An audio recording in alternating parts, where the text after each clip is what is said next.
my sort of dawning to consciousness of Christianity. It was a 101-day vigil that I did in a forest, and I went into the forest. You don't have to go crazy. Yeah. You actually have to go. You have to humble yourself and be and do it right here, right now, right? Get up. I like how Father Schmemann talks about it for the life of the world. He says it starts when you get up and get ready, and you walk or you go to church. So you start these. Those are simple. I get up. I brush my teeth. I take a shower. I put on clothes. I go. The things of life, and we're ascending up into heaven.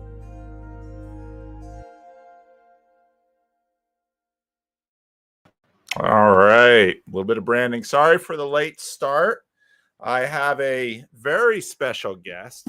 He is not just out in the hive mind. He is, in fact, at the Living Stones World Ministry Center.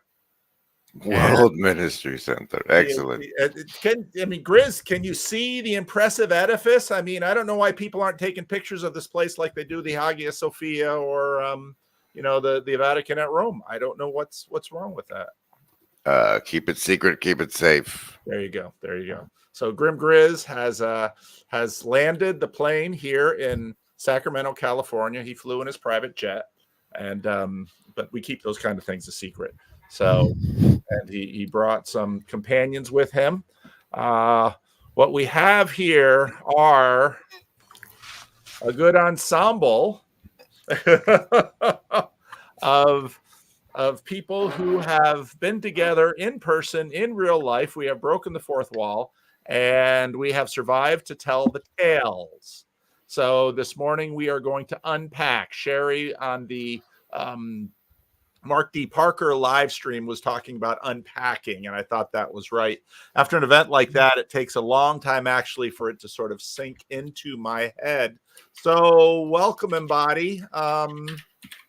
First things to say, maybe just introduce yourselves briefly and the role that you played at the Northwestuary, otherwise known as whatever name Nate gave it. It's the Northwestuary to me, but maybe we'll have Nate go first. So Nate, introduce yourself a little bit because you got that sucker going.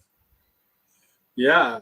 I'm Nate, and I was the organizer of the Estuary Northwest 2024 conference, also known as Northwestuary. I'm fine with either name. And Grim actually was the person who planted the seed. Sherry and I kind of kicked around the idea of doing a conference of some kind at some point in the future, but I didn't have any concrete idea of what it would look like or who I would invite or anything. So it was really just in the imagination phase and nothing further. Mm-hmm. And then Graham had a conversation with Slack, and I don't know in what Graham maybe can fill me in as to what form that conversation took, but Graham had gone out for Chad's denim dinner and said, we need to have barbecue with Nate.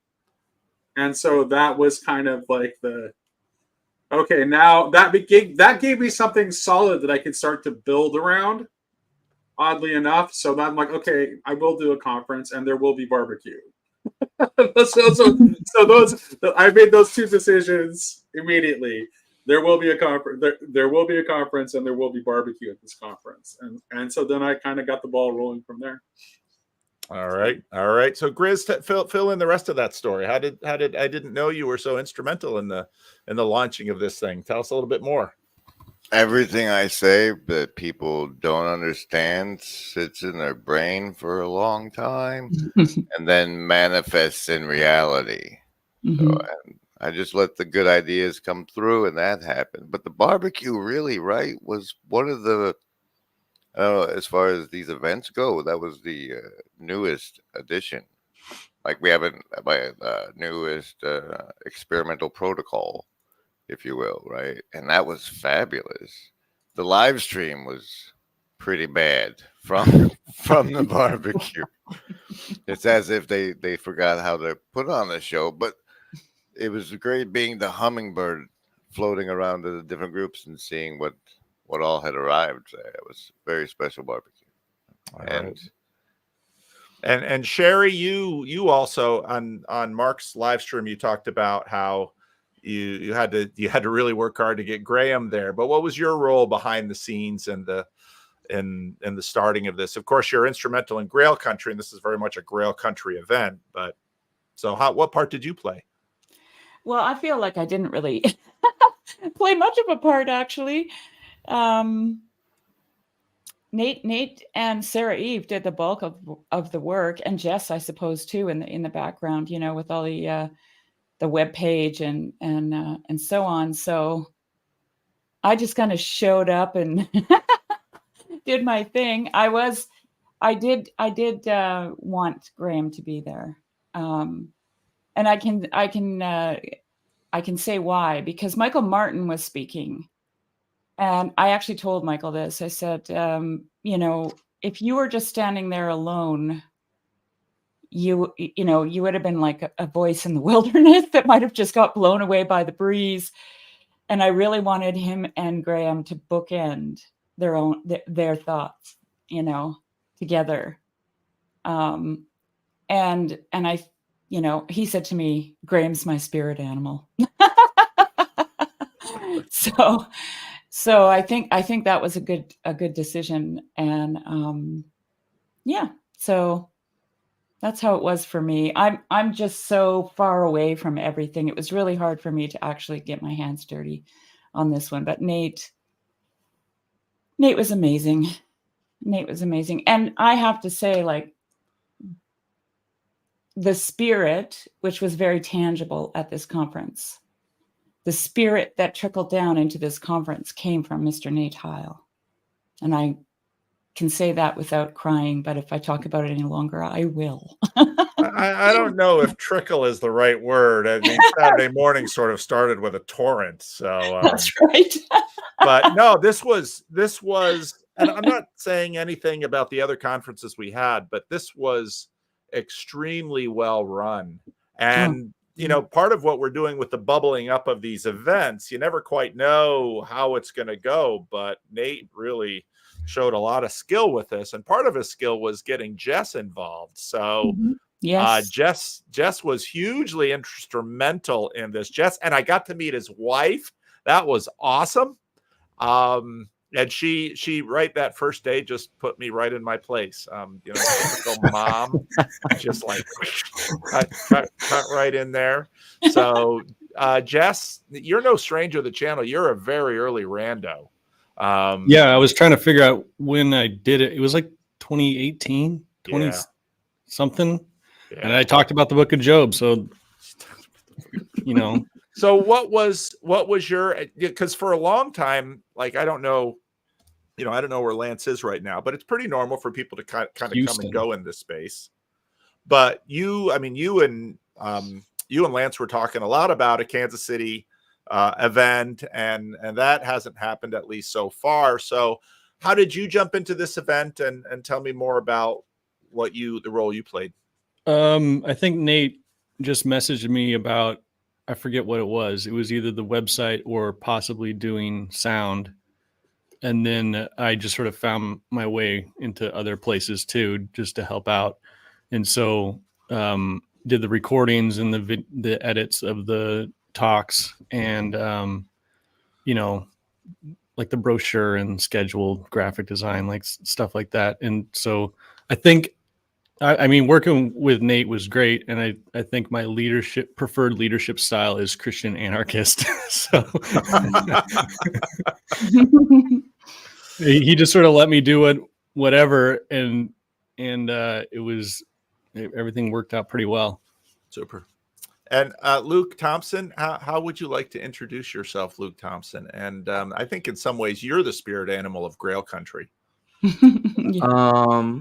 Well, I don't know. I guess we've all been, Nate, I can't even remember exactly how you trickled into TLC, but we all I think we all became really close friends probably in the Boxer group. That's where most of Grail Country was starting. And all right, I have a child coming home for lunch. And we got to know each other there, and I don't know, we've always been really close friends, on and off screen, communicating a lot. Yeah, I don't know. I didn't really have a role. Nate had Sherry and I do the panel discussions, kind of lead those, which my wife thought was a horrible idea because I talk too much. I don't think I talked too much. It ended up being all right. My favorite part of the conference was. We're not there yet, Luke. Oh, sorry, we're not. I'm introducing myself. Yeah, we're not there yet. You know, there is some structure here. I know this Christian anarchy is very heavy at Grail Country, but there is some structure here. So the next thing is I'd like to hear from each of you in terms of the expectations you had for the conference and how the conference matched with your expectations. And you can go in any order. So if you want to continue, Luke, go ahead because you're already on a roll. Okay. Well, the expectations were pretty high, but life is busy, so I didn't have a lot of time to be thinking about it that much until we got there. And it was, man, I don't know. It was, people said a lot. It lived up to expectations, I would say. It was very, it was intense. You almost feel like you need a sensory deprivation purge after a conference like that, because it was just so, I mean, for me as a fairly emotional person, like Sherry and I were just hugging and crying for about half the conference, I think. And just flailing around in the front row during Graham's presentation. It was all very good, but even like the estuaries, it was all things very Grail Country, all things that I like. It was very dark, and a lot of suffering was talked about, but yet it reminds me of lines of Aslan or something, like, you know, it's terribly wonderful or something, like frighteningly beautiful or something. A lot of laughing, a lot of crying. It was just a lot. Even two of the things that were unexpected was, I mean, it was a lot of oscillating back and forth between gravity and levity. So a lot of laughing, a lot of crying. Jess and I had a lot of fun just being silly together because we've known each other for a long time. But yeah, it was deeply meaningful and I think real. It was amazing to me how, I don't know if it's the particular spirit of this estuary or this conference, or it's the spirit of estuary, but I think all the estuaries, from what I heard, people were profoundly impacted by them. And that was kind of in a lot of ways, that was the center of the conference, were the estuaries. Yeah. And you know, the videos just did an amazing job recording all of this stuff, and the sound is great. And the videos will be released, but you're not going to get a sense of the power of the conference from the videos, even though there's some very powerful talks in there. True. What you said, I don't think I have ever been to a conference that had the wallop of this one. It was, and I thought you said it well. Anybody else want to talk about their expectations and then how the conference interacted with their expectations? Well, I didn't know quite what to expect. I mean, I knew I liked everyone that I knew was going, but like we've only interacted online, and then I got to meet everyone, and everyone is way more beautiful in person. That's all. And they're in color. Yeah, and like 3D, like they had like shapes to their faces. It was almost surreal for a while there. And like I was sitting next to Chad at Nate's barbecue, and Chad's just like dumbfounded. He's just like, this is so strange. This is so weird. He's like, what the hell is happening? And so and the other aspect for me was that my wife was coming, and this is like like she heard me talk about you guys, but she, you know, she's never really interested in watching a video or me reiterating conversations we had. Like she's never been like get off the Voxer or anything like that. So she came in and I was like, I hope it goes well. I anticipated it would, but I was, you know, I was like, what if we get there and everyone's like super awkward and weird, and she'll be like, what have you been doing talking to these people for so many years? and then I have to explain myself, and that would have been terrible. But luckily it didn't go that way. She kept saying like, she kept, is it? Sorry, I'm gonna get like choked up here. No. Isn't it amazing how God has brought all these people together? And like she understood sort of she talked to all kinds of people that were there, and she understood like there's some eccentric people and some really cool people and some like all kinds of people like and they all here together, and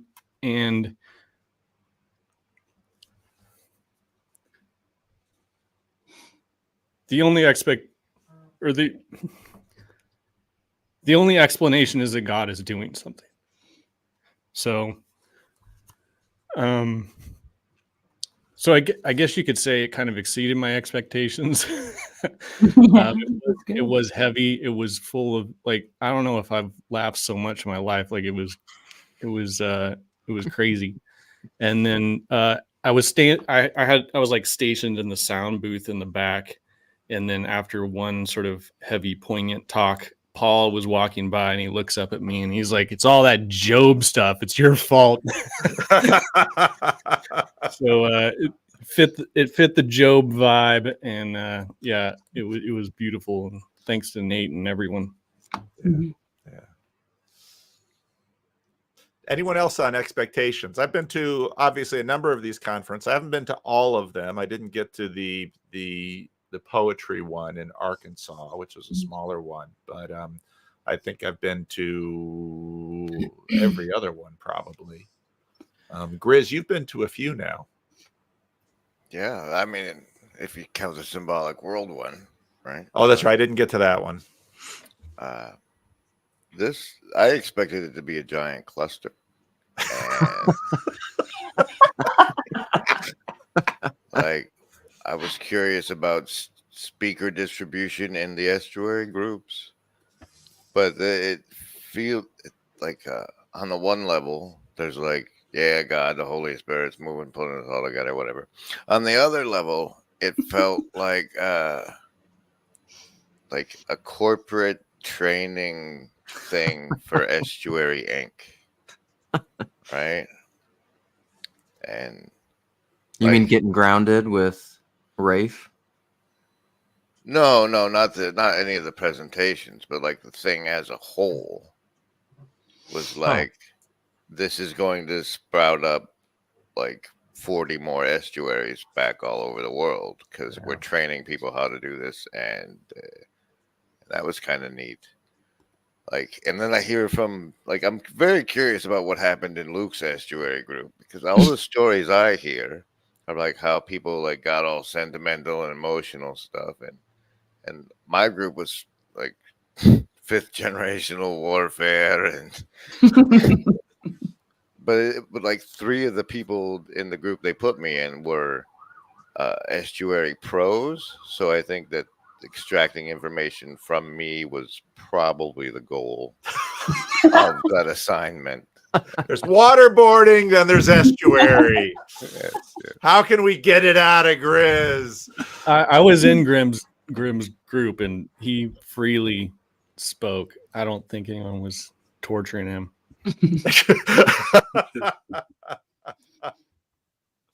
Sherry, expectations versus the experience.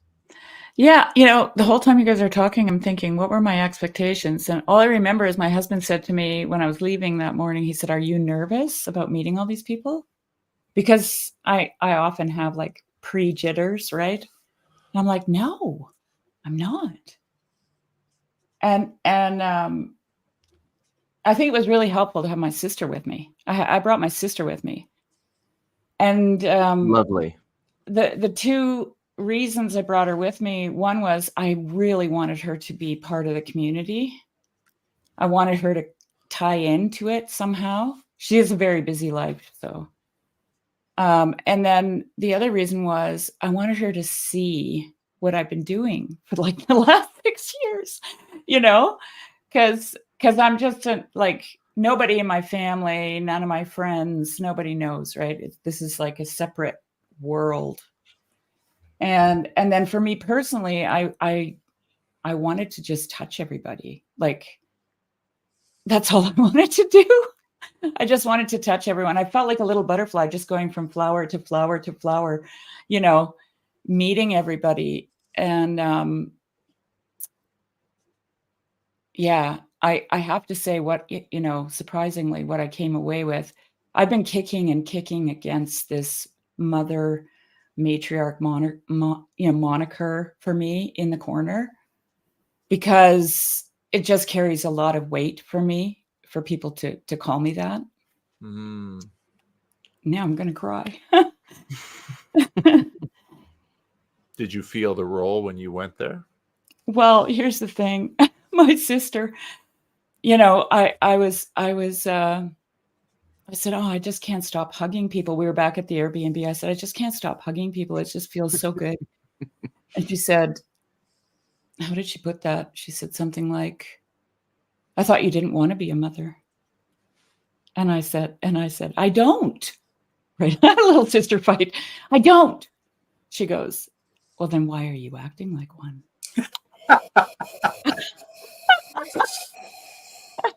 And Leave I it just to a sibling. boom, right? And I thought, okay, I'll embrace that. I'm going to do that now. I have to do that. And then Corey said something to me like, I think it was at your place, Nate. Corey said, oh, and Jeremy too. They both said to me that I reminded them of their grandmothers. And I'm like, oh, great. That might just I've be the already knitting. graduated. What's it like to have a brunch sprung on you? Oh, I loved it.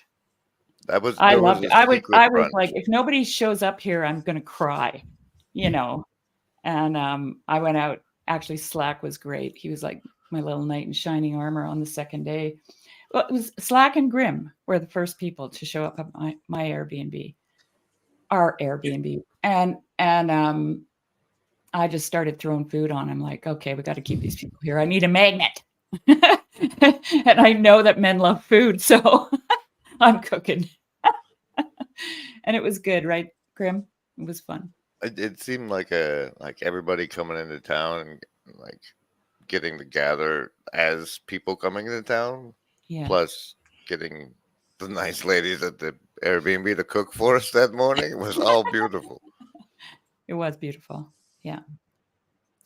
Nate, you had the biggest run up to that thing, and you probably put in as many hours as anyone in planning that thing. And I know from experience that with an event like this, you put all of this stuff into it, and then the event is there, and then plus you're running it, so you can't sort of just enjoy the event. And I'm sure now you're really unpacking it. So what's that look like for you? Well, I think it's the only thing I've ever done that I can honestly say exceeded expectations. I've done a lot of events in my life. I've never done a conference before, but I used to be a chef and I've done a lot of catering, and I cook these big elaborate like family dinners for holidays and things like that. So I do a lot of entertaining, a lot of big elaborate events. And I'm always nitpicking after the fact, like no matter how well it went, I'm always nitpicking after the fact about, well, I could have done this, I could have done that. I'm always thinking about process improvement. But in this case, I really wasn't thinking like that. I was just enjoying the fact that it happened and that it would win as well as it did. And so I actually was able to enjoy it. Good. Although historically, it's exactly like you say. Historically, I have not been able to enjoy the events that I've planned because I'm so results oriented that I can always think of something I could have done to make it better. But in this case, I was totally happy with it, and I wanted to talk about something that Sherry mentioned. I really wanted to thank John Slack. His name is John. He's actually somebody I forgot to thank during the event. He was not a person I expected would step up to be as helpful as he was. It's just not his thing. Like, I mean, his Slack is his brand, right? So it's like, we've joked with him that his spirit. I don't know if anybody knows Crud Bump. He does he does, like, one of his songs is "I Don't Do Shit," and that's kind of like Slack's theme song, right? So I was very surprised that he just like completely stepped up and was so helpful and so great the whole time. He was like one of those people, along with, I mean, Maria, Jess's wife, was so helpful, and Sarah Eve. Oh. But yeah, Slack was just like unexpectedly awesome. Yeah, you don't have to call him Joe. You can call him Slack. But I really just wanted to express how much I also appreciated him, and then everybody that was there.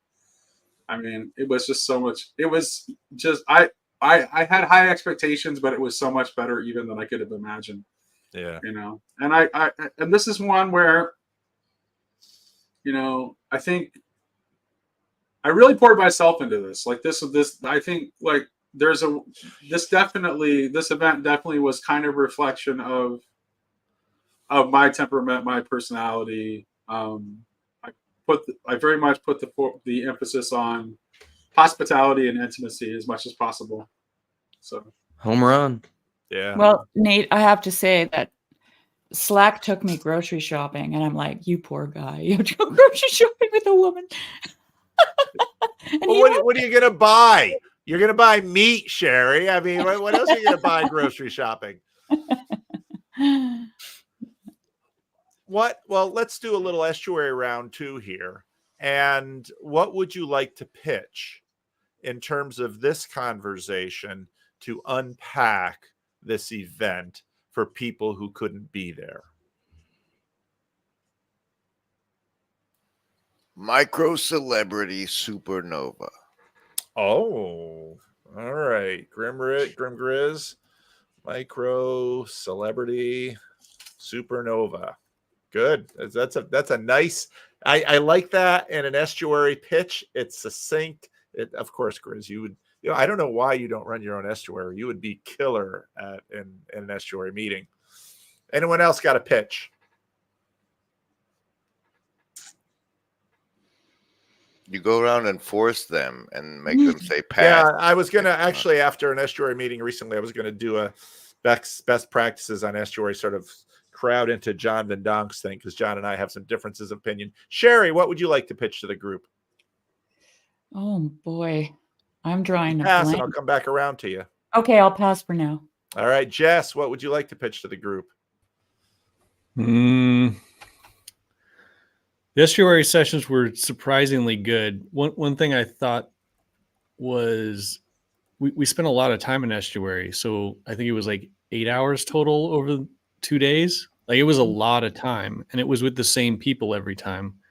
And so, like, Grim was in my group, as well as Corey and a couple new people who knew Paul Vanderklay, but weren't familiar with the corner. Like, they didn't know what TLC stood for. You mean Lauren and Kara? Yeah. And Brian was another estuary guy. Oh yeah, Brian was another experienced estuary guy. And so, but the group went surprisingly well, and I was interested what their experience were, the new people coming, and it seemed like it was great for them, even if we were talking about fifth dimensional warfare. They had Grizz in their group. What do you expect? Nate, what do you want to pitch? This is going to probably come as no surprise to anyone, but I think that one of the things that this particular conference reinforced, and I have to thank Karen for this bit. Initially, I wasn't sure that I was going to have the lunches catered in for the estuary, but then Karen was like, no, the conferences that happen around the conversations that happen around food at lunch are really important. You need to do it. And I was like, yeah, okay. So you sold, because Karen is one of the people I talked to as I was getting advice for planning it. And she was entirely right about that. So to summarize what I'm saying is that sitting down and eating a meal together is more important than we realize. Yeah. Good. All right. Luke, what do you want to pitch? The only thing that's really coming to mind, is presence, just practicing presence, because that was something that was it was a challenge, because people would say they had FOMO for missing the conference, but it was something that I noticed repeatedly throughout the weekend. Is it was very hard to not have FOMO at the conference as well, because you're sitting there in a conversation, and out of your periphery, there's all these other people that and you want to talk to, and people that kind of look like they're looking at you and want to talk to you, and just to be really centered in the conversation that you were having was that's why the estuaries are so good. The estuaries are just the constraint of an estuary really allows for that. And I think this is an ongoing conversation between Sam and I, and even thinking about Minneapolis conferences and Sam's coming up, the Midwestuary, is TLC Christian YouTube stuff. I liked that it wasn't speaker centric. I really like that. Because that's what the TLC is all about. All right. I got one now. Go ahead, Sherry. I got one.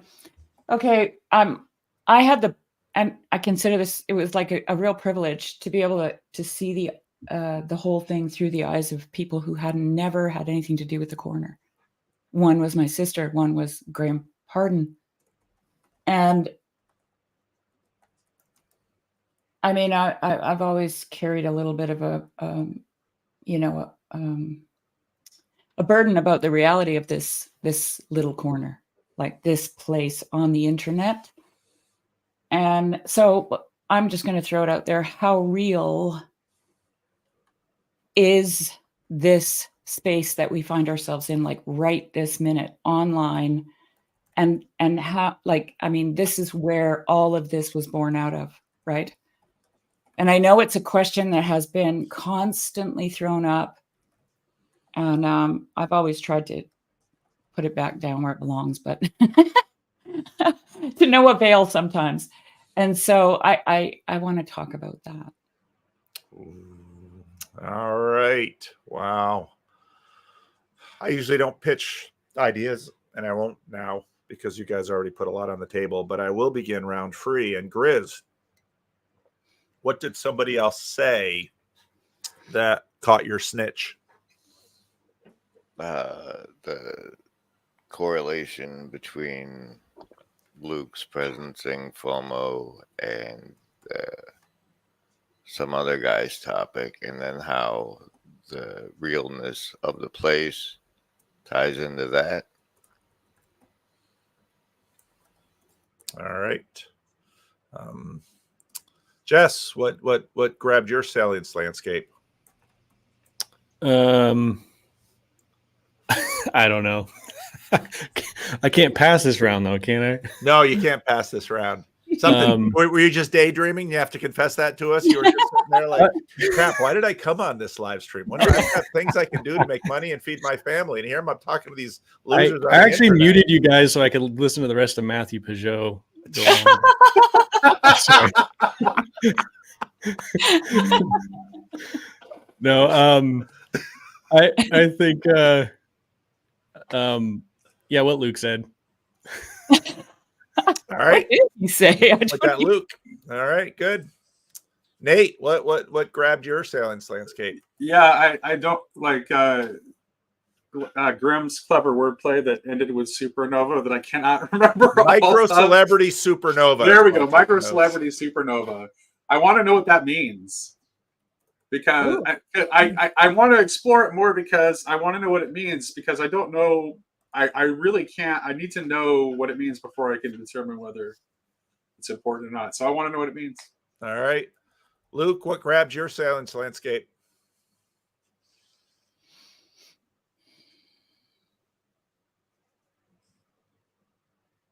You're muted. You're muted.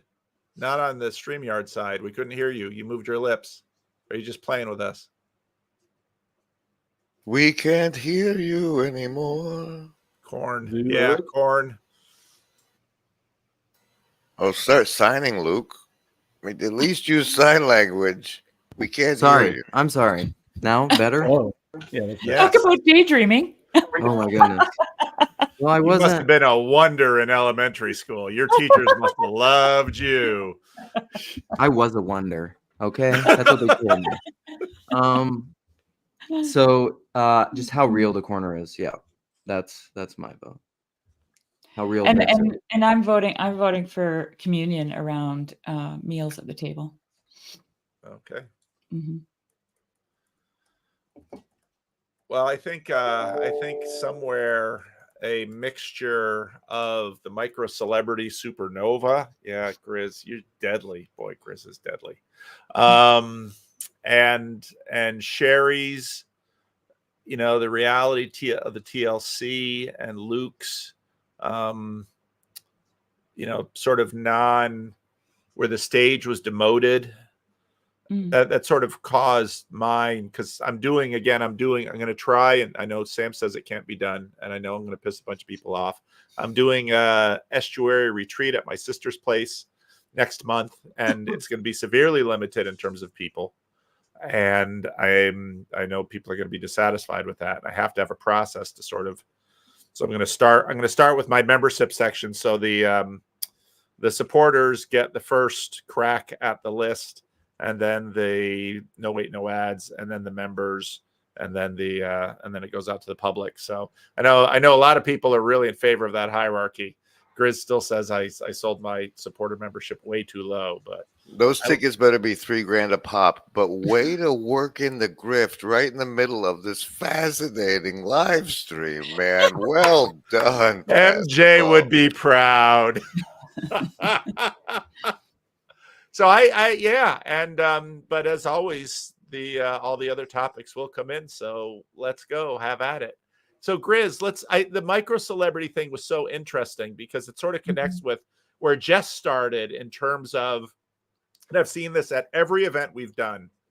The first, whether it's meeting at the airport or usually like the first meal or something, you get there and then it's like, oh, there's Grim Grizz. Oh, there's Jess. Oh, there's Nate. Especially for people, at least 80% of the TLC is invisible. 80% of the TLC never leaves a comment, never comes on a live stream, they just lurk. And then you get there and there's all these people that you sort of feel but you don't know. And I mean, Chad was freaking out over barbecue. It was hilarious to watch. So, but then again, yeah, Sherry, the reality of this thing, and I don't know, I still am trying to get my mind around it. Well, I just want to say I'm in the process of trying to coordinate a time, and I'm going to have Graham and Tracy and Megan, Karen's daughter, on to talk about their perspective on this because Tracy and Graham and I talked a lot. I didn't really get a chance to talk much to Megan, but because I'm so, this is real people, I'm like, I'm looking for backup. So I thought I'm going I'm going to have them on, and I want this little corner to hear from the observers, the first timers, like the people who have like no clue, right? Yeah. Just maybe a hint, but not much, really. Yeah. So, Chris, what do you mean by micro celebrity? I mean, we know It's- the word, but micro celebrity supernova. We don't know the word. Nate was very confused about it. It's somebody who has a co-fi.com/grimgriz page. The realness of the corner is way more real to me than most of everybody else who's they're playing it like a video game. I mean, the console is your YouTube channel.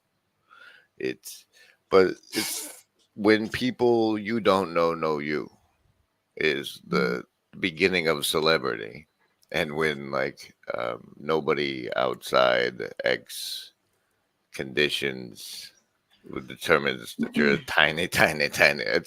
It's probably whatever nano. We're probably nano celebrities, but that's not as smooth. And so many in the same place, like the Pleiades cluster, like closing in on itself, was pretty stellar. So there's the supernova part, right? nice. Okay. It was But funny because it was an interesting balance. Like I said, toward the end of the conference, the last day I was tired. And for somebody with like 96 percentile extroversion, I said I need to go back, or I told my wife when I got back, I said I need to be back around people that don't think I'm special.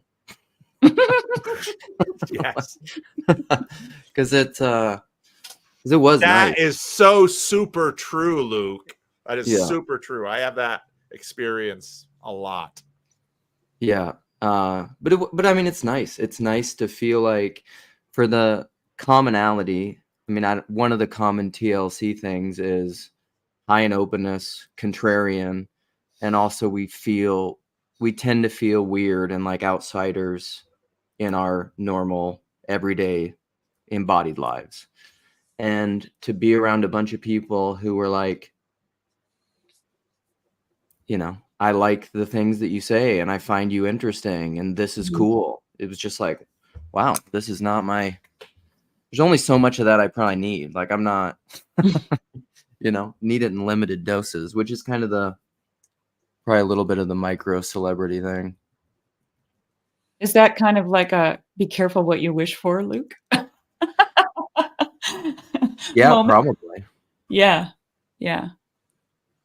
Well, Yeah. I think. Go ahead, Sherry. Well, I was just going to say it was a little surreal to me. I had people saying things to me like, "You've completely changed my life. I made these decisions," and I'm like, "What? Oh my God! Like, what did I say?" Like it's kind of terrifying, actually. And but yeah, it just made me more aware of what's coming out of my mouth, actually. Makes one of us. I want to spin back to the realness of the TLC. Like imagine a cabin in the woods that just sits there empty. Like, is that a place, or is it the people and the attention spent in the place that makes it the place? And the amount of attention, especially if you throw in the attention of the lurkers into the making of a place, it's where interactions between characters happen, where the dialogue happens, that goes in the book of what actually happened. So it's real on levels more different than physical, but very, very real. Mm-hmm. And I think of Andy Warhol's comment about 15 minutes of fame. The TLC is sort of stretching that out into micro communities because, of course, when Andy Warhol made that statement, you had mass media. That was the only kind of media. And you had all the structures around that. But, authors have had this for a long time, of course. We have these different platforms. And so Aaron McIntyre and Benjamin Boyce were having a conversation, and I made a little clip and put it on Twitter. I played it on today's video too, where I heard Aaron sort of processing that. And Aaron was somebody who started as sort of as he said, he started as an NPC, or he started as he didn't use rando, he used a different word. And then of course, as a significant platform and following. And so this is something to sort of figure out. But of course, this happens in churches all the time. And that's one of the things that has been a predominant observation of mine as I've gone through this journey, that there's so many analogs in church. Because I remember going to, say, Madison Square Church when I was a college student, and there was a hierarchy. There were the pastors and the deacons and the elders and the old time members. And you go to a church long enough and the same people make prayer requests, and you become like minor celebrities in a face-to-face community. But Grizz, you said it so well. People don't know, when people you don't know you is the beginning of celebrity. That's super, super true. There's a interesting bit too, is that the way they know us is not us performing scripts, or, well, the way they know you guys is just you being yourself in dialogue. And so they know you in a less artificial way than celebrity is generally understood, which is interesting. Well, yeah, Graham, and that's actually what you just said there. Because we're known through dialogue, we're known in a less artificial way. This is precisely why I put the speakers in the estuary groups. Yes. Yeah, and that was a really good move. And I think that, Nate, that is something that speakers are often exempt from things but because we had so little talking time, you didn't need to have a 2-hour presentation. Okay, we're going to ask a little bit of you, but what we're really going to ask of you is presence in the estuary groups. Yeah. Yep. Because that's, and part of that is really personalist knowing, right? Because do you get to know people through an academic, didactic presentation of emissarianism, or do you get to know them in an estuary where you're talking about your life? And that's what TLC has been. That's how I got to know all you. Minus Grim, you're still keeping yourself at a distance. Well, that's right. Because the people that I invited as speakers for this are people that either already get TLC and are part of TLC, like Paul, who I knew would understand what I was doing intuitively, right? Or they're people who I think should be a part of what we're doing because they have a lot to bring to it. And so I wanted to show the true side of it and give them an authentic experience instead of just like, hey, do this 1-hour presentation and I'll pay you some money and that's the end of it. Yeah.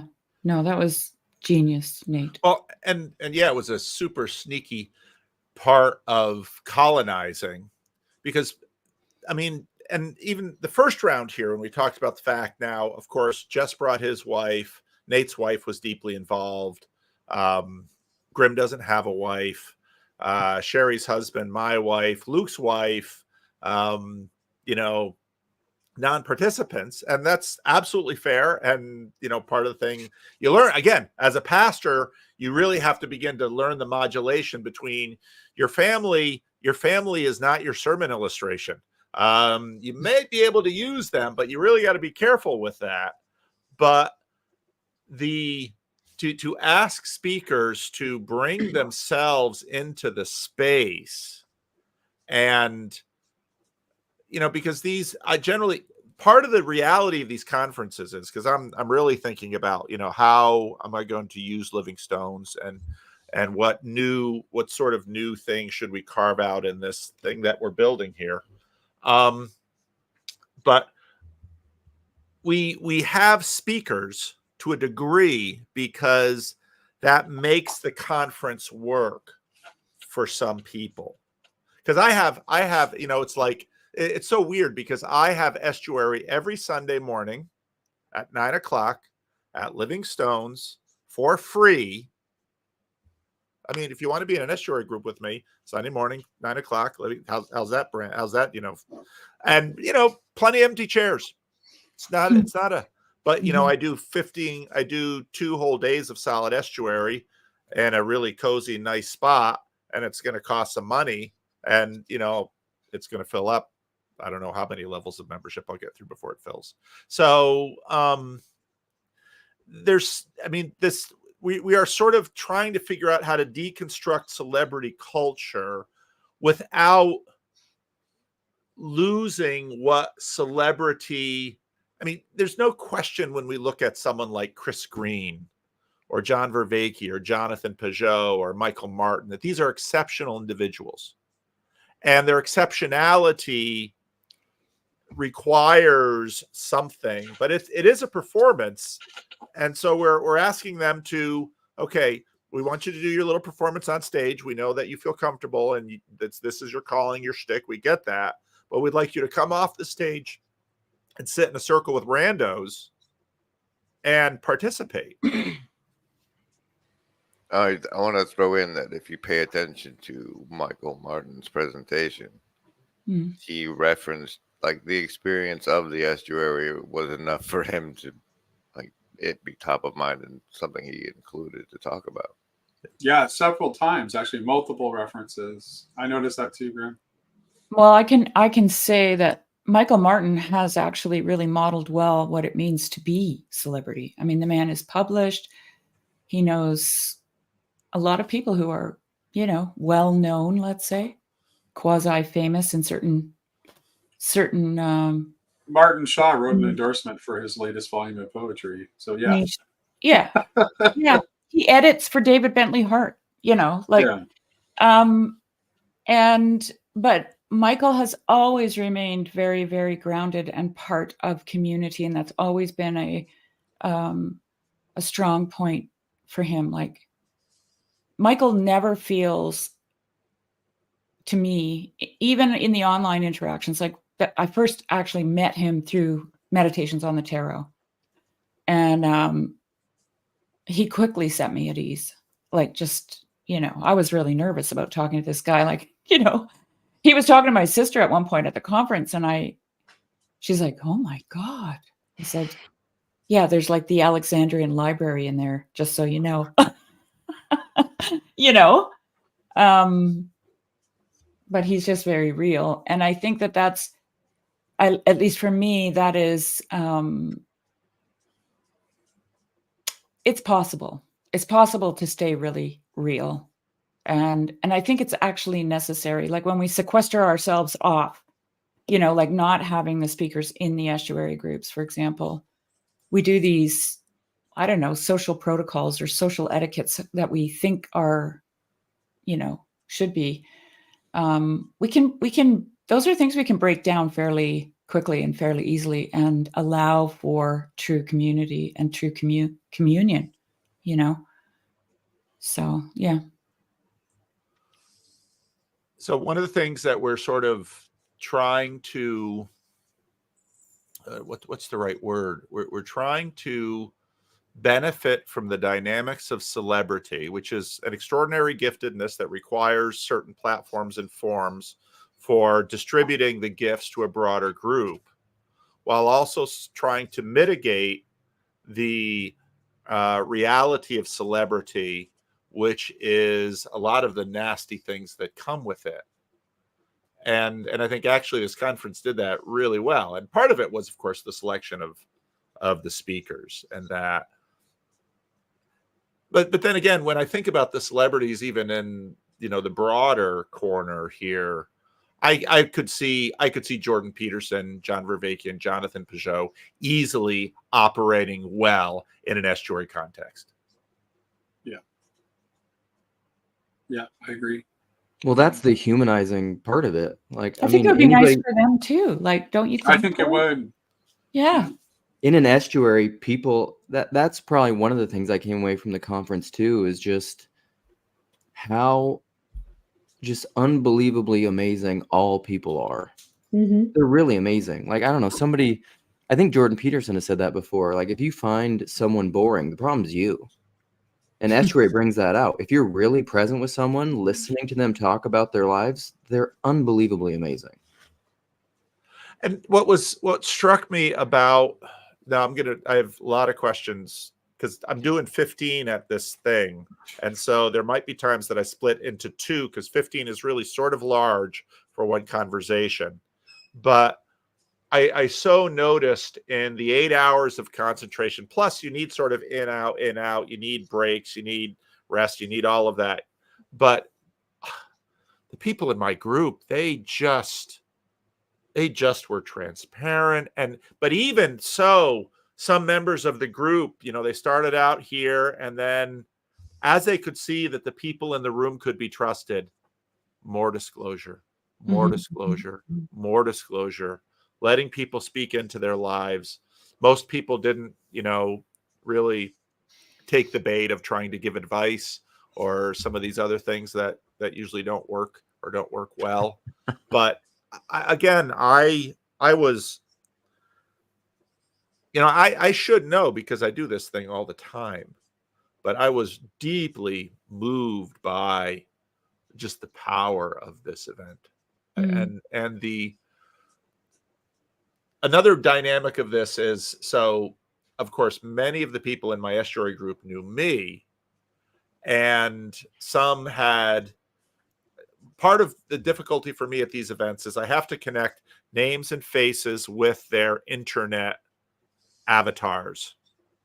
And that's always difficult.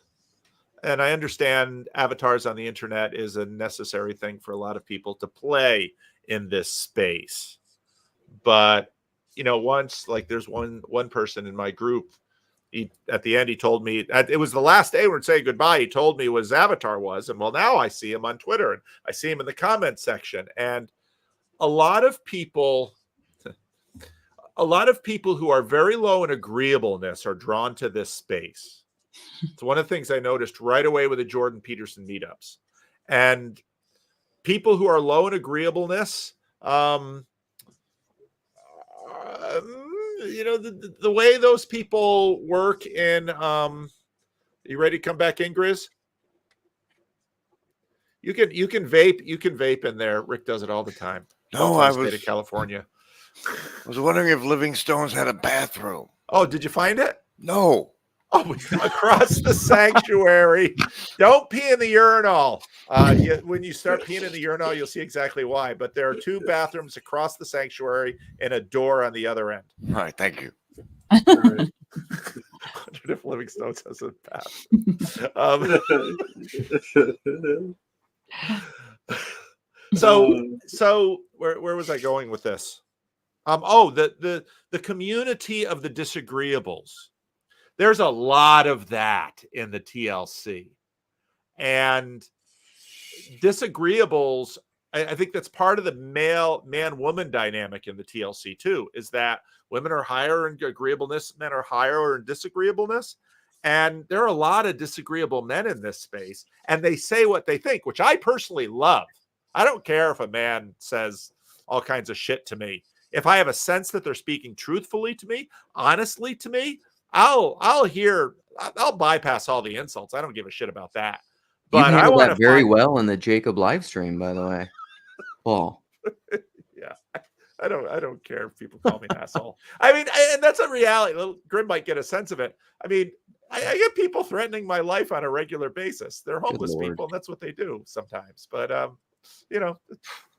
but I'm also a large man, so I'm not vulnerable in that sense. So it's interesting that I think part of the intensive estuary process allowed even highly disagreeable people to show another side, often show a soft side.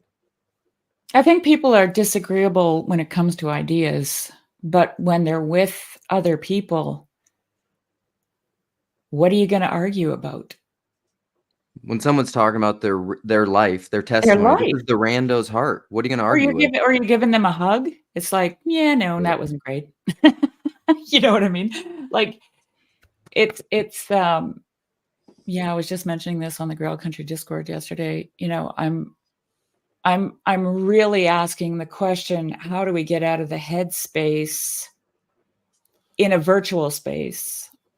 And well, I'm a woman. Okay. So how do we get into the heart and out of the head, because that's where the arguments happen, right? The arguments are coming out of, you know, and I actually think most of them are misperceptions, you know.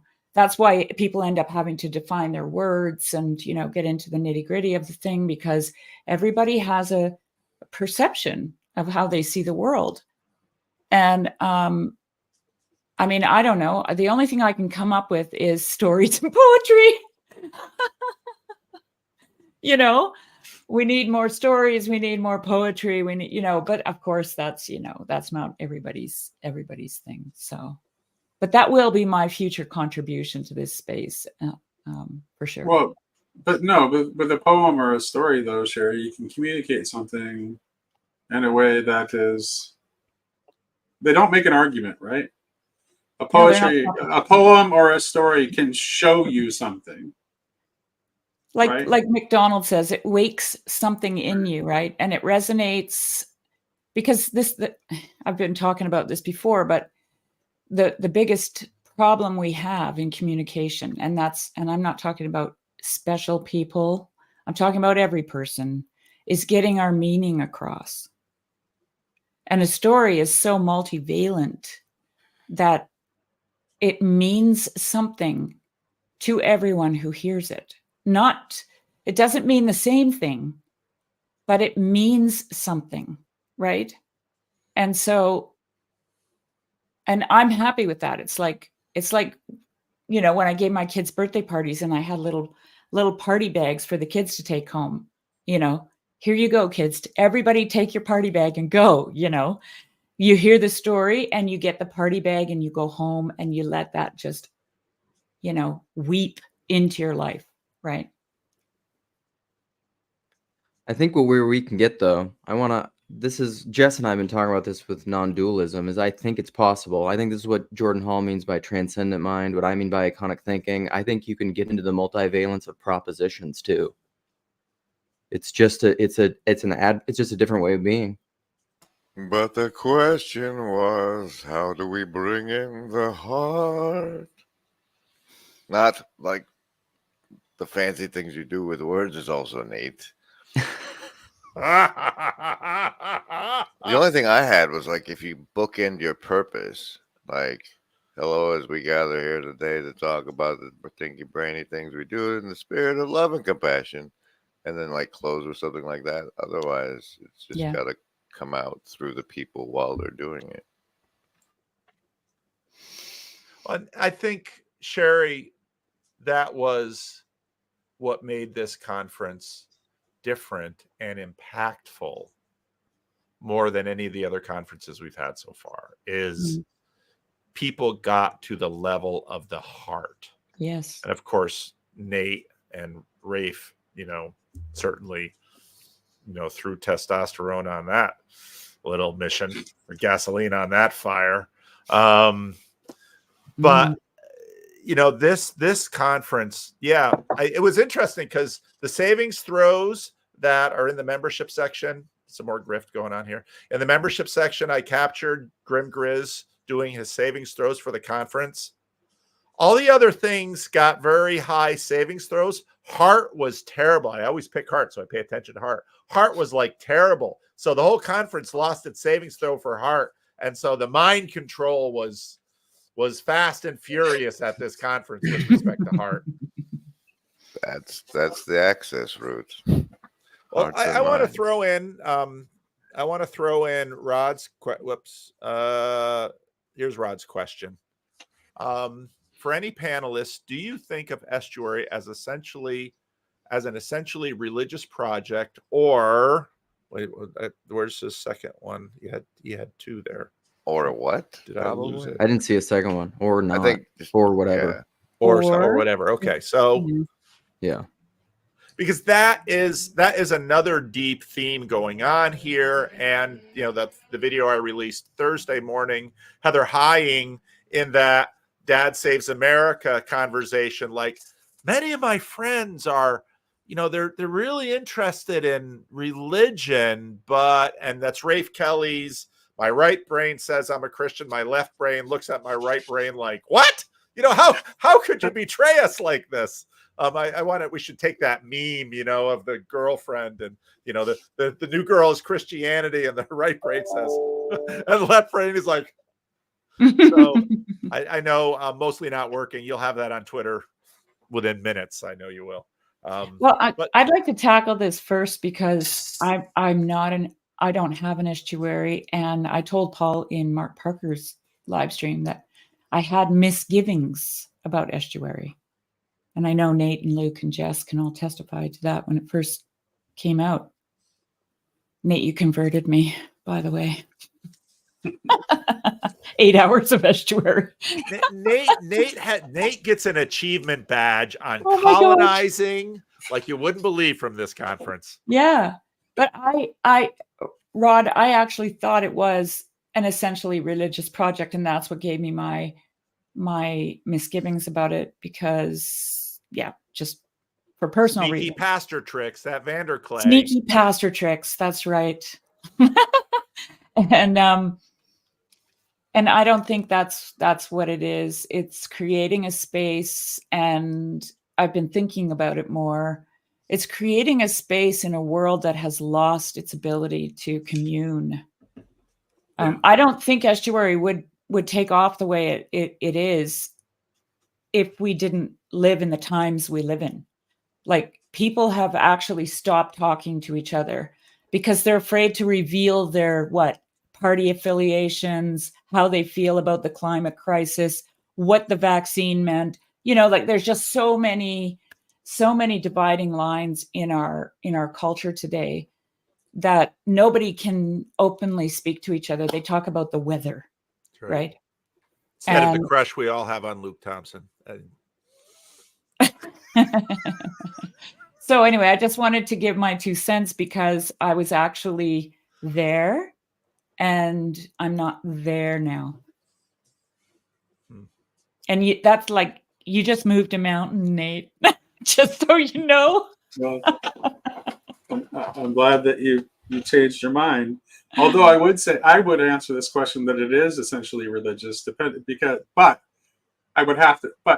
again, it has to do with how I understand the word religious and what that means. Well, maybe because I don't know, because to me, it's like, what do you think is not religious? Like, what separation do you think that you're making exactly? Yes, of course. Well, here you go, Rod. I know you know David Dark. Life's too short to pretend you're not religious. One of his books. Jess? Everything religious. One of the people in our group, she was Christian, and I was asking her, she was one of them that had never heard of estuary, knew of Paul Vanderclay, and nothing of the TLC. And so this was all new to her. And I asked her what her impression was, and if she could see herself doing, if estuary would be useful for her, or how she could see it. And her response was basically she wished it was more religious. So she mentioned I'd like some prayer involved and stuff like that. And so I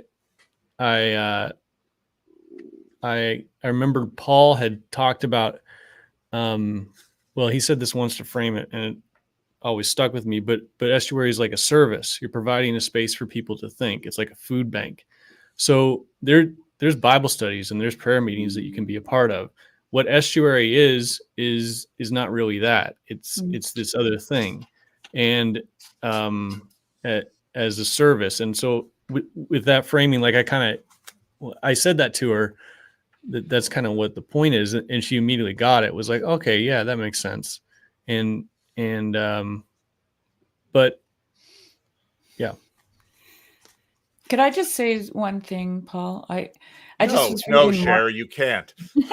What, do you think this is an estuary meeting? You can speak your mind? Marcus Shira is saying that, build your house on the rock, not on an estuary.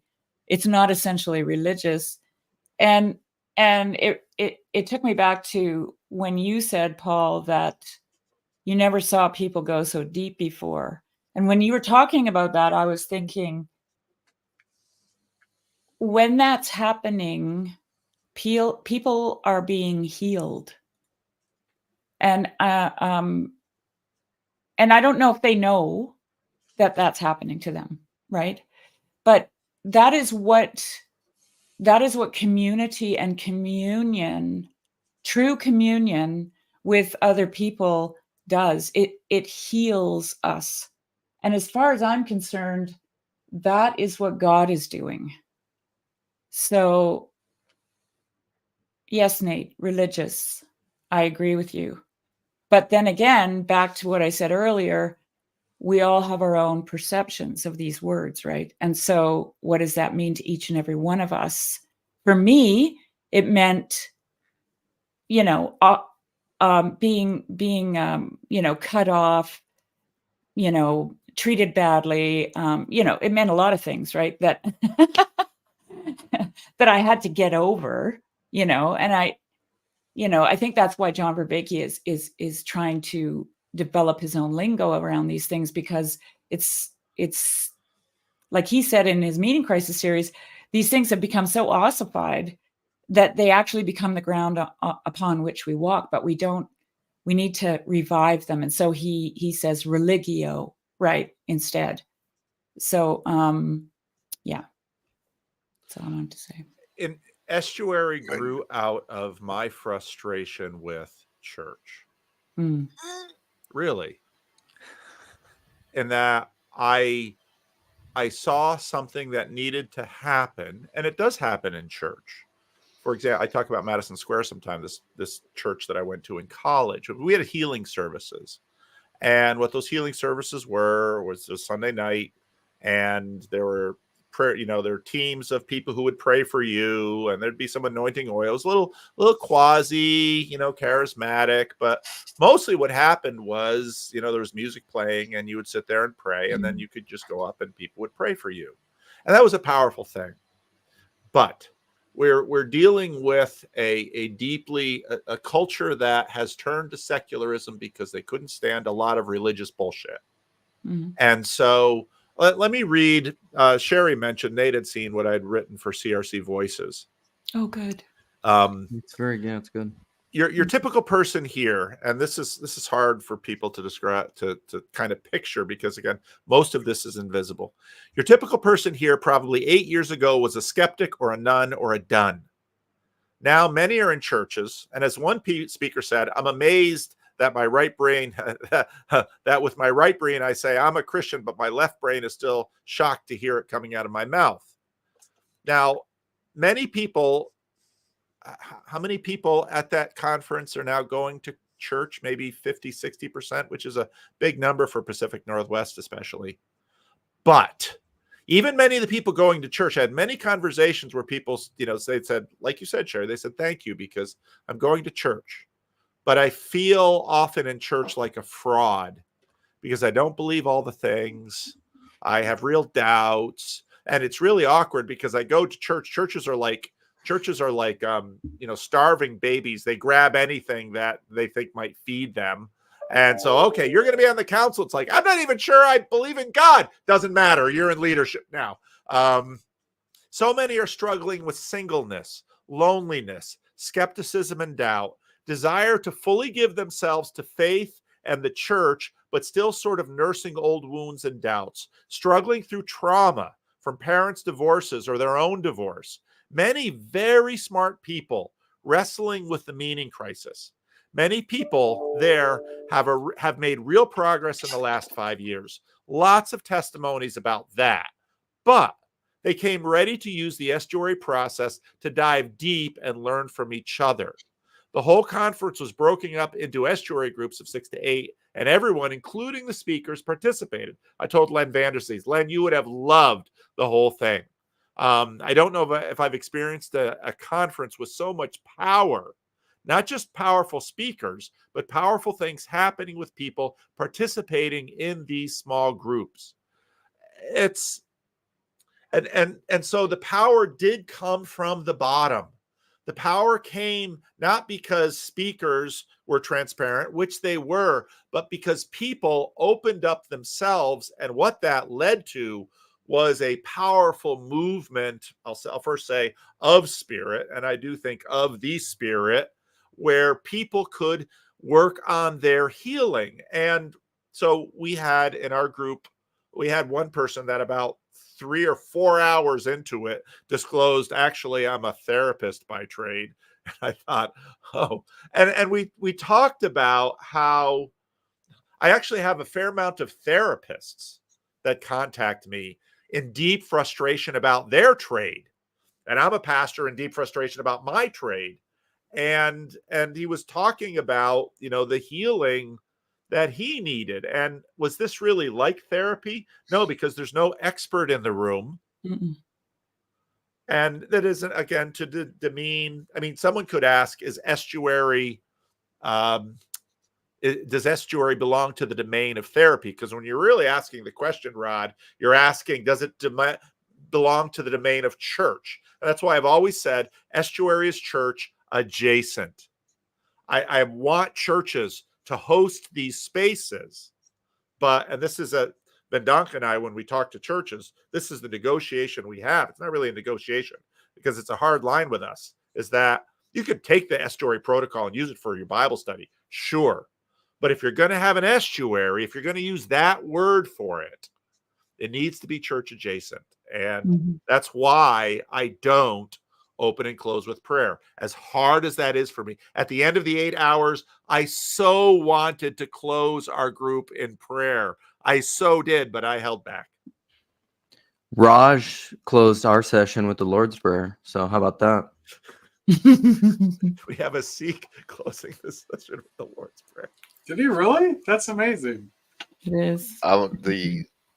The metaphor itself is inherently religious. It's like living is fresh water, but I think it's since we're in Aaron Wren's negative world, that a lot of the times churches are the salt water.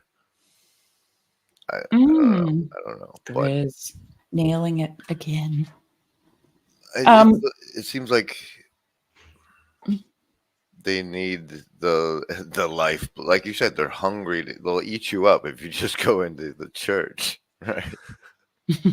but maybe if they come out here, they can feed. I don't know. It's weird. Well, that's the ossification Joy was talking about, or the preaching to the choir. That's where you don't have the freedom to say what you actually think, because you can only say the statement of faith or the confessions, or else you'll get booted. I mean, or at least they'll listen for a while until you don't get on board, and then you're out. When you're talking about all this, I'm thinking about when I went to see Martin Shaw actually do his storytelling thing.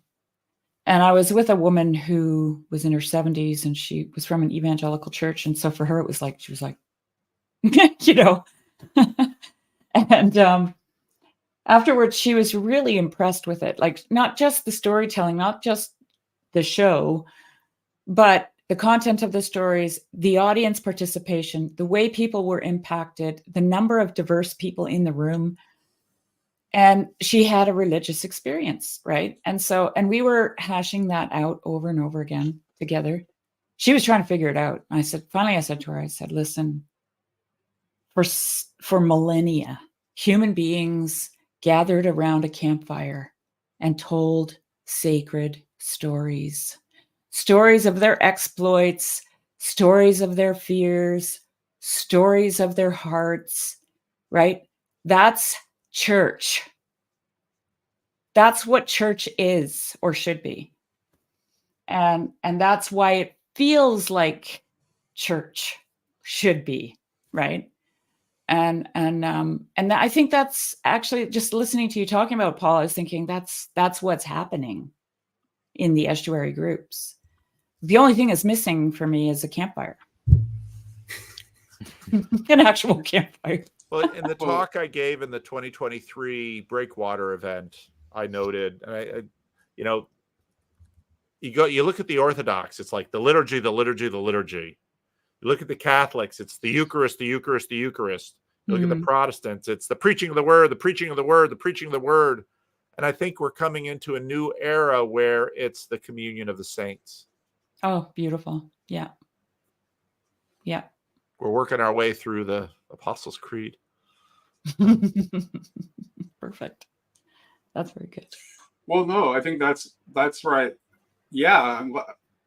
Before you said that, I was just getting ready to ask you, Paul, whether you think that, like estuary is kind of like, and actually to build on your point, Grim, that the church can actually benefit from the estuary too, because sometimes the church has become saltwater, right?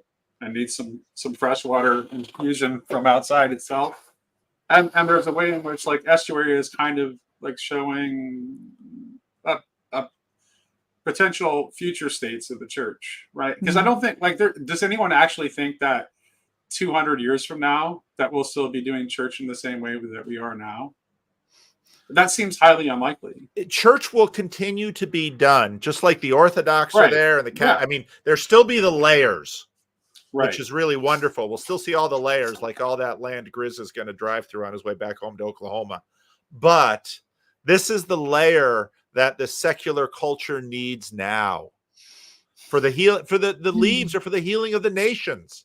And I thought Sherry was right, and the people, Rod said it. I mean, and I've said it many times. People look at a church, and so many think that's the last place I would go for the living water I so am thirsty for. Mm-hmm. And the truth is, in church, and I've always known this. Okay, preacher preaches a good sermon. Sermons are wonderful. Good sermons are great. They're transformative. Eucharist, it's wonderful. It's great. It's transformative. Liturgy, it's wonderful. It's great. It's transformative.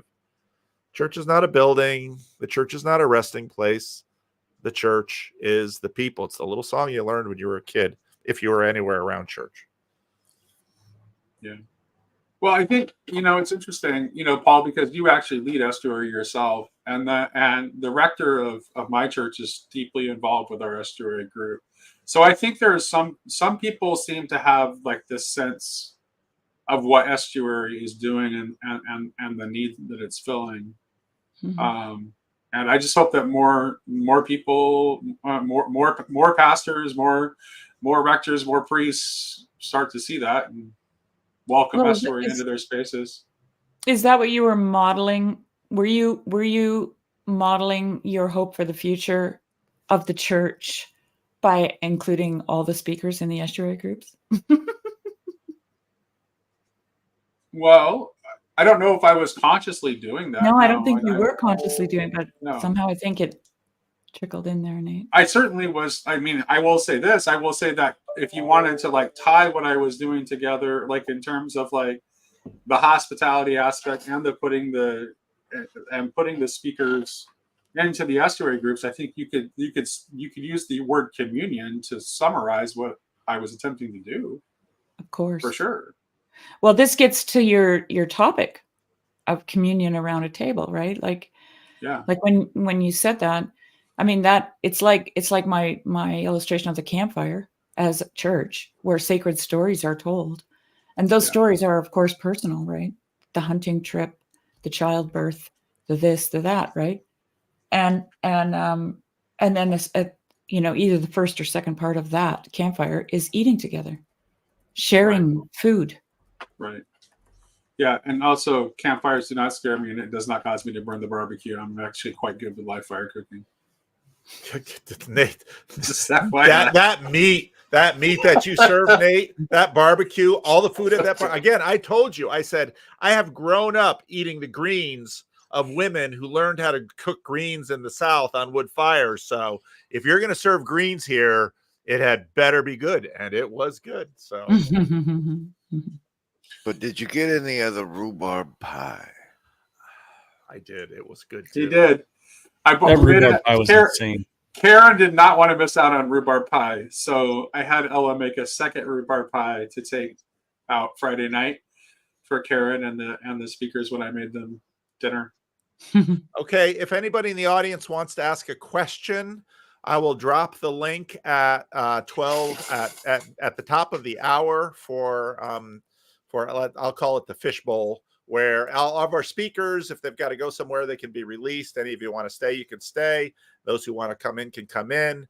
But if you're Andrew, nobody's going to be able to hang out on the screen and not contribute. Okay. If you just want to listen, you can go off screen and just watch on YouTube. But if you have something to say, you can come on screen and So we'll do that for another half hour. I don't know what Grizz's schedule is, but I want to get a chance to hang with him a little bit too. So first questions. You have a question? Oh, there's one. Spatch has a question. What is this question? Did GM Grizz kill anyone's character in his RPG? First of all, none of what happened in the RPG is released content. That's super VIP paywall stuff. But I wasn't GMing. Slack was. It was fabulous, and I saved Corey from being crushed by something. All right, Mandy, a very regular at Bridges of Meaning. Did being micro celebs hinder your own participation at all? That's a really good question. No. No, not me. No. Not you, no. I think And that's everyone here is pretty much themselves. Yeah, everywhere.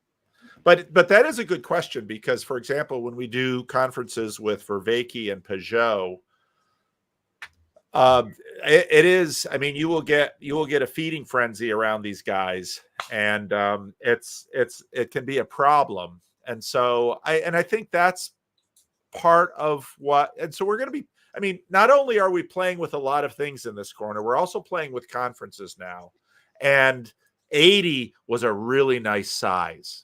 And there's a place for big conferences and a place for, like, I'm going to do a 15 now. There's a place for the different sizes, but yeah, it's go ahead. To that question though, do you think there's a limit to status and hierarchy where you wouldn't be, like, to celebrity, where you wouldn't really be able to participate? Because like this came up and I was talking to Sam with his conversation with Alistair McGrath, and it just felt I don't know. I haven't even watched it yet, but the general vibe that I got is that it wasn't super in depth, and part of that is because there are levels. Or PVK, maybe this is for you. Being a pastor, can you fully participate with total openness and vulnerability in an estuary? I would assume not. There are limits, but I think there should be limits for all of us. Yeah, I agree. I mean, people who are married aren't going to bring their spouse's stuff into the room. Correct. But you're right in that with someone, depending on their level of celebrity, secrets and disclosures have higher potential cashable value out there in the world. You know, and so that you're looking at something that's right. That's true. I think in this particular case, the supernova of micro celebrities made that not an issue, because like Foxman was there, Chad was there, Mark Parker was there. Yeah. These guys were all there. The speakers were there. So like, I think there was plenty to go around, and nobody was really hindered by it. Well, and you know, Chris Green ended up playing Professor in our estuary, but we were cool with it. Wouldn't have happened if he was not a micro celeb. So yeah, Chris Green is he's just super smart, really good to listen to. Let's see. Okay, I'm going to try and get at some more of these questions. McMo, did Kayfabe participate in the estuaries? He was participating in his own estuary at Slack's house. All right. What was the most surprising observation about the invisible online randos who showed up in person at the conference? So surprising. I met one named Amy who told me like the story of how she was teaching kids stories as long as they let her, and how it was similar to the LARPgate stuff. And that was, I didn't make an observation about her, but it's really neat to like people to be proud, like to share their work with you that they feel aligns with yours. That's touching. So I would say that some of them are bright and shining stars that we just haven't discovered yet, would be what I would say. I have like one young woman in particular who just like struck me as just like an extraordinary person, who I had not really had a chance to interact with much on streams before or anything like that, and just got to know her through the conference, and she was just say, Joy, Joy.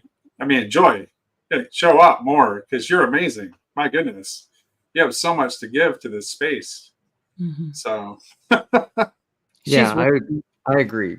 All the unknown lurker randos are really cool. I think part of it is just like I spoke with a particular gentleman who may watch this the week before who had never been online, and he emailed me, and people are just really cool. It's just not everyone is as comfortable doing this, and that's totally fine.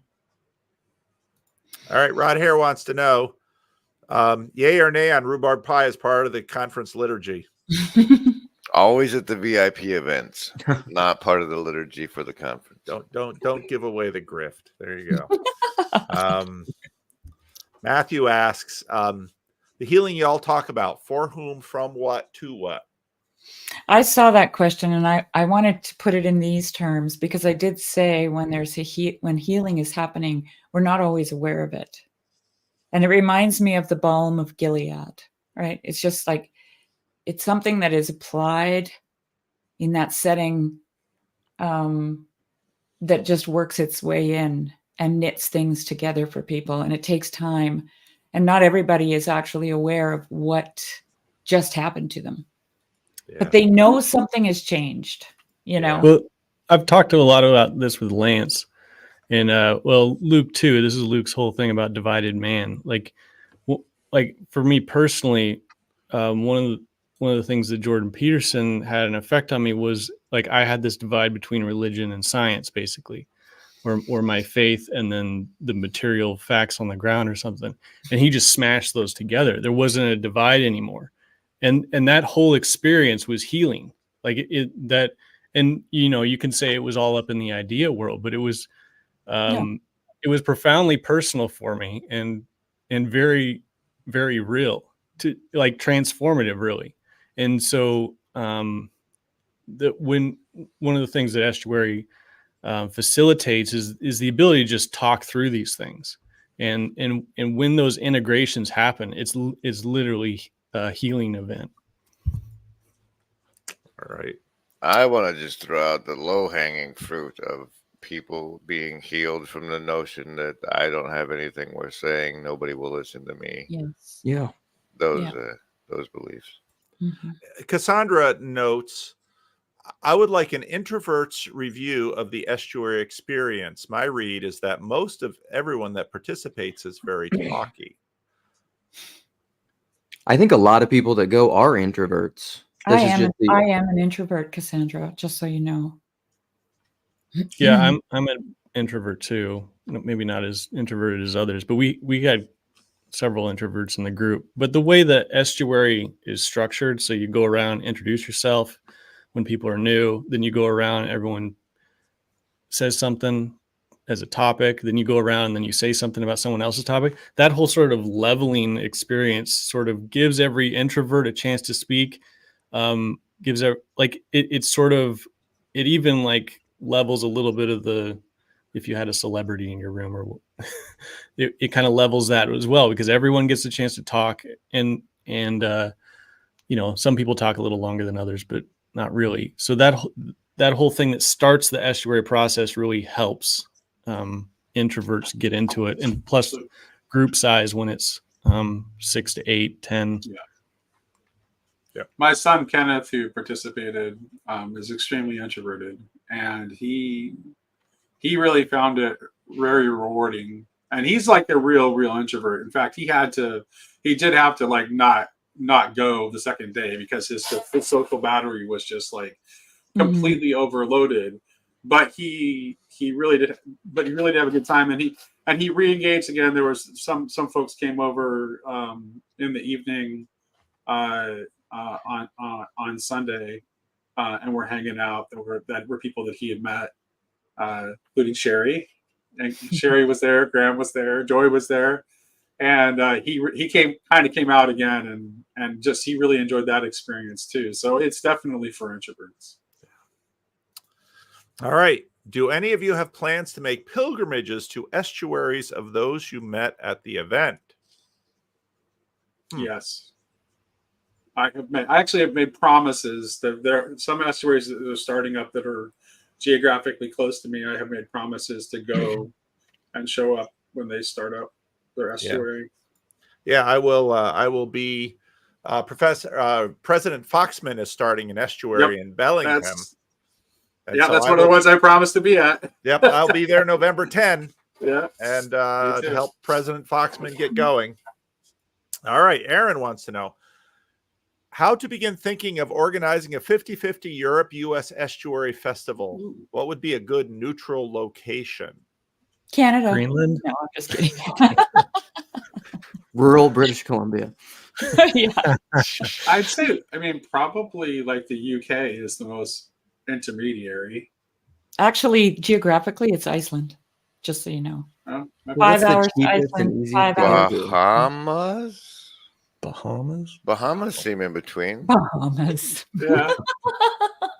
The US US Europe dynamic is so interesting because I've been, Donk is over there or just finishing his tour now. I've been over there twice and I'm sure I'll go again. It is so much harder to get things moving in Europe than in North America. I mean, our common language, our huge population, the networks that are created. Europe is really tough. The language barriers, the costs, the relative Europeans just don't have as much money as North Americans. I know that sounds crazy, but it's true. So I have a world of respect for our European brothers and sisters because we've got some amazing leaders there in Europe. Like Tayo is Pope of, Tayo and Matthias. We have some, and Cassidy, we have some huge, important leaders there, but boy, do they have tough sledding. So, yeah. And we, we're continuing to try to think about how we can support the Europeans. So I would love to be the meat in a Van Oss boy brother sandwich. Just squeeze me in there. I don't want to even know what that means. Okay.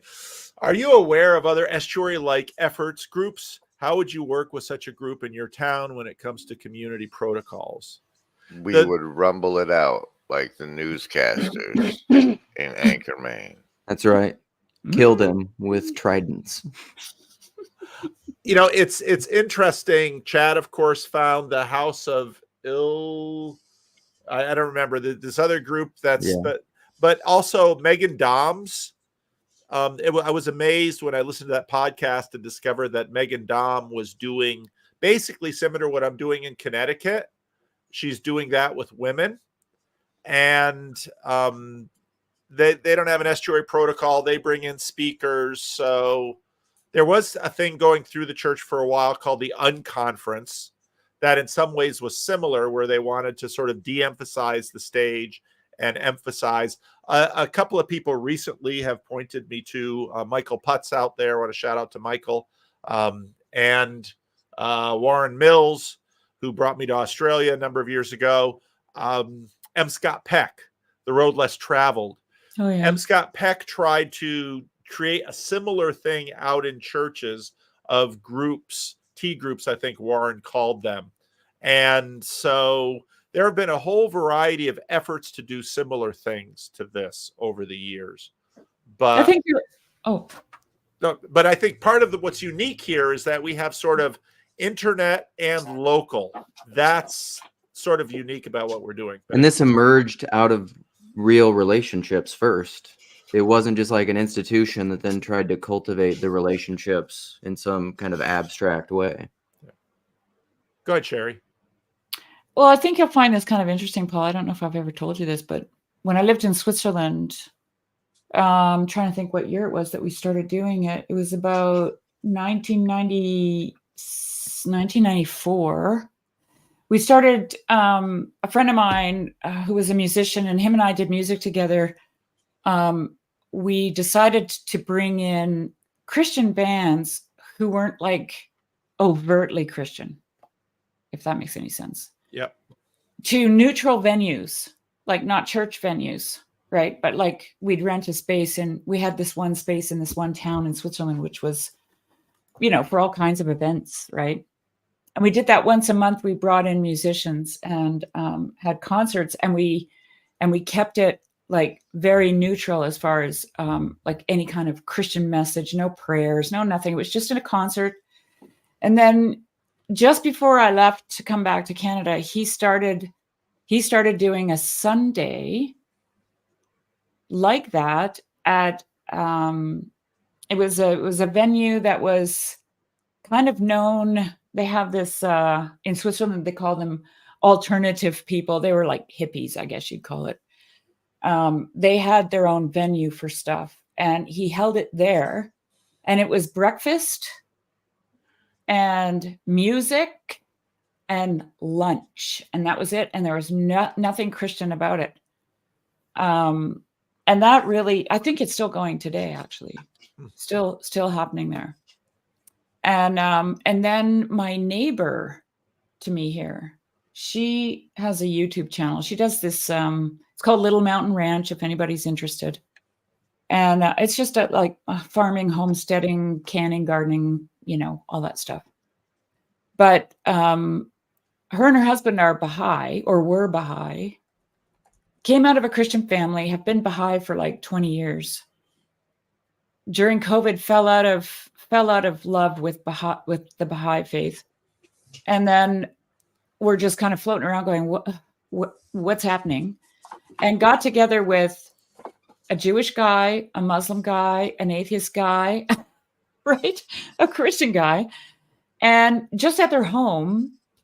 And then because of her YouTube channel, she's now developed a community. Like she's got, members only, and she's got a web page, and, she does a lot of extracurricular away from YouTube stuff. And now they're building bunkies on their property and RV sites, and they're hosting retreats in the same spirit. So like, this is why I said earlier, I think because, and this gets to the verse where sin abounds, grace abounds much more, right? Because communication has so broken down and meaning has so broken down in the world around us today, people are actually just naturally forming these communities where they can sort this stuff out, right? And so it is happening around us, interestingly. Anyway, I just wanted to share those things. So I don't know why we haven't had the Sherry and her neighbor collaborative conference up by you guys. I would imagine that. I'm working on something. I mean, my health has just been so, Yeah. So, but now it's good, and yeah, something will happen, Paul. All right. I already talked about that one. Andrew, what system do you run for D&D? In this case, it was Shadow Dark because of the light rule set. All right. And my regular Sunday game is AD&D First Edition. I haven't played D&D since the 1980s when it came out. Me and my friend group started playing D&D. I haven't played since. It's just time. Anyway, so no more paintball for cheeses? Chad asks. Paintball, yes or no moving forward? Well, before we get to paintball, Rafe, I really enjoyed what Rafe brought to the conference. That was super helpful for me because I've always been a fidgeter. I can't sit still. I could never sit still. And so actually getting out to move my body was really helpful. Rafe was my version of paintball for Jesus. Last time I checked, Rick Walker said in the Hive Mind chat of Pastor Paul's live stream he was going to take that over. So I'm stepping away. It's still a great idea. I'm still going to put it in the book, but no. Well, it needs to be a tournament. It was actually the topic in one of the estuary groups because people wanted to know what it was about, and it was decided that the next move is to first do a tournament to promote the idea or make people understand it's not just. Well, we could have a tournament. We could have a tournament. We could start doing medieval armored combat. Fine. You'd love that. So what did we learn from this conference that we want to now iterate on for next things? Heart. Meals at the gatherings just for the meals. Do it someplace beautiful. Still include a speaker so that you can tell the mysterious public that you're going to a conference, because they know what that means. But if there's no speakers, right. So actually, else. Graham, it's interesting to say that there's someone that Sherry and I know who's talking about doing a conference in Appalachia in North Carolina, and he's talking about doing no speakers, and I'm like poking at him. It's like, no, you need to have. I mean, I understand not wanting to emphasize speakers, but have speakers. And like Jordan Hall is obvious because he's doing he wants to do the conference practically next door to where Jordan Hall lives, and I'm pretty sure Jordan Hall would say yes if asked. So. Mm-hmm. Sam wants to tweak this. One thing you would definitely recommend for future conferences, one thing you definitely wouldn't. Because, of course, Chicago is in the throes of putting one whale of a conference together. Yeah, I'm sure it's going to be extraordinary. I'm looking forward to it. I think there's more opportunities for coordinated lodgings. Yeah. And I like if you can get B&Bs close to each other, that'd be helpful. Like so that the brunch we sprang on Sherry, like those could be more of a intentional. So I wasn't able to make it work for timing, but it could be something I could do if my health permits and I'm able to do another one in the future. It's something I could do for a future conference. But state parks often have retreat centers that can be leased at surprisingly affordable rates, where you could host a conference and you could have literally everyone together for the entire conference housed at the retreat center. Yeah. So check with your state parks and see if they have retreat centers that are available to lease. But you need to plan ahead of time, because usually you can't lease them you can't be more than a year away, or it basically has to be exactly 1 year from the time you want it. I just did this for my daughter's wedding in May. And I wanted to do it for this conference originally, but the timing didn't work out. So I had to figure out a plan B, and Olympia CRC was my best plan B. I totally agree, Graham. If I could have had everyone together, like the whole conference, that would have been even better. Yeah. Mm-hmm. And there are a lot of church conference grounds that you can get. Vendonk had one for a while that we were looking at. I know there was one. We did monasteries for the conference that we did in DC, the Catholic conference.